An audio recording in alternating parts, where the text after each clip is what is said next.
Welcome back to the Professor's Lab. I'm Professor V, and this is round 4 of the Die Hard League Challenge that took place on June 24th, 2023. For those of you that don't know, Die Hard League takes place every Thursday starting at 6 p.m. Central at Die Hard Games.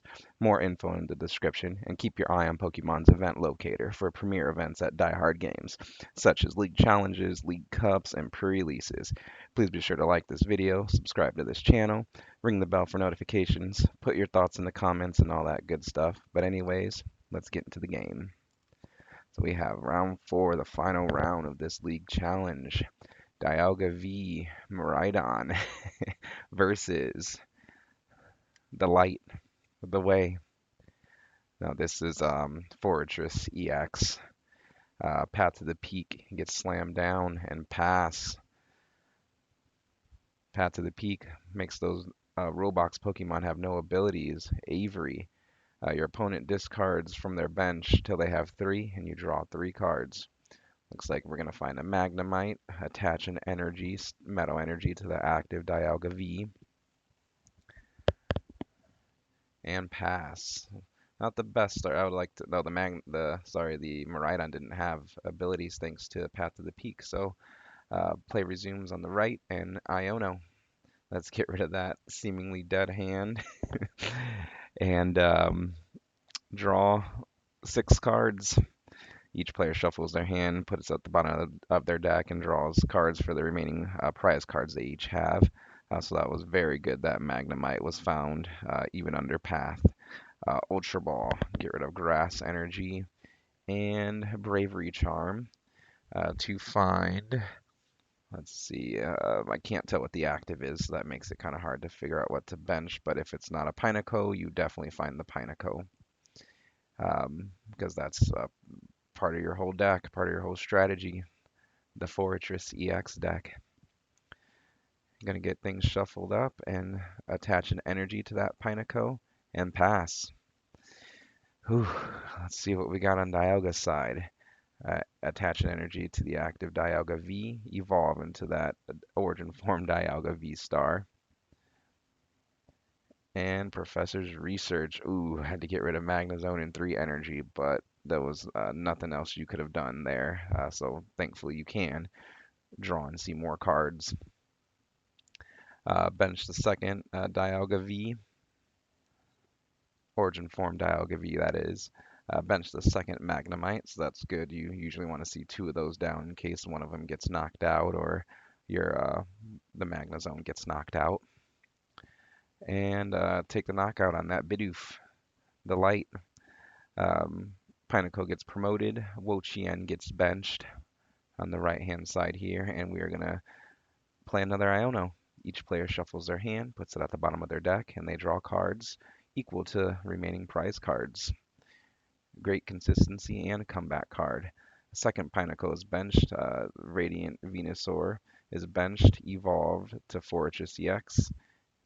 And Forretress EX is going to activate its ability. So you can knock out the Forretress EX, attach up to 5 Grass Energy to your Pokemon. And your opponent gets to draw the prize cards, of course, there. So we're going to attach them all to that Wo-Chien. And let's see what attack we use on that Wo-Chien. Ah, Path to the Peak. I didn't even catch that one. So, Forretress EX could not use his ability. I do remember I was actually called over for this now. I had a judge call on the final round. I think that was one of the only ones. Um, so I remember the players did want to do our best to try to reverse the board state, reverse things, so that way they could keep playing, which I respect. Um, so I go ahead and we do our best to restore the board state. So it looks like those grass energy are shuffled back into the deck because Forretress EX could not use its ability while Path to the Peak is in play. That Radiant Venusaur cannot either. It's technically a Roblox Pokemon. Looks like the Dialga player, they agreed upon what prize cards were taken there, and I believe a double prize penalty was awarded, where the Dialga player has to take two less prizes to win the game, and the Dialga player also has a warning for failing to maintain board state as well. Both players are responsible for board state. Um, so let's see. Yeah, well, it looks like the Dialga player is going to move two of the prizes up to help remember that there's a double prize penalty awarded. And it looks like we got the board fixed as best as we can with penalties awarded. And play will resume. Go ahead and pass to the Dialga player. Oh man, hate to see it. All right, let's see. We're going to be looking for the rare candy Magnezone here. Attach a third energy to that Dialga V-Star in the active. So it's going to be doing a big chunk of damage. Uh, 12, 13, 14, 15, 16, 160, I believe, to that Forretress EX. So two-shotting it. Not too bad. Putting that pressure on.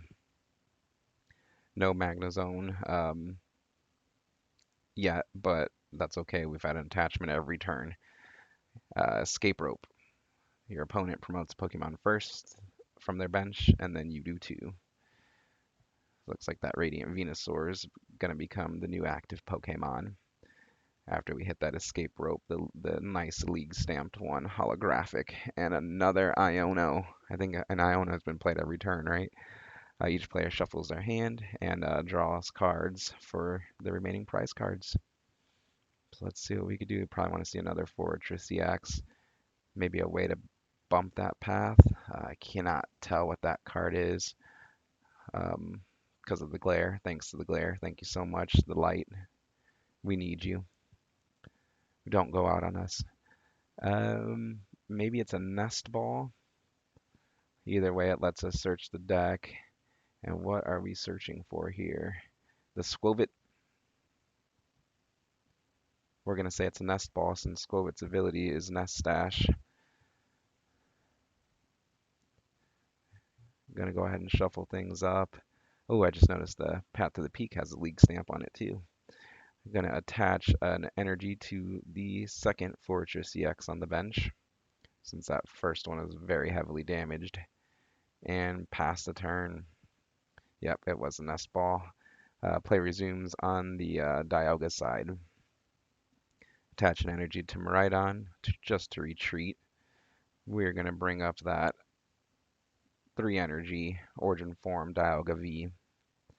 And we're still looking for Rare Candy Magnezone, but that's okay. We're just going to keep taking prizes. KO that Radiant Venusaur.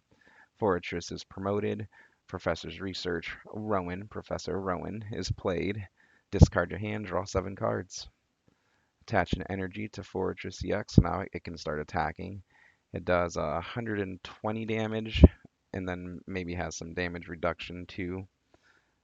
Let's see, yep, takes 30 less damage. Guard Press. Looks like a Pow Pad is played, shuffling 2 of those Iono back into the deck.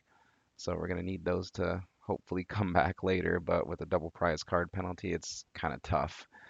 And we're going to swing, attach an energy to the active Dialga, boss up that damaged Forretress EX, and that's the game. So yeah, you don't like to see it have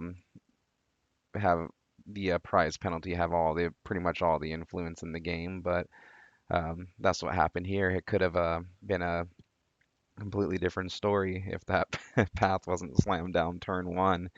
It did block the Miraidon, but the Magnemite was still found, and either way, we didn't need Magnemite this game. We just evolve and attach energy like the fundamentals of the game, like the theme decks, like from when we were all learning the best times of our Pokemon careers.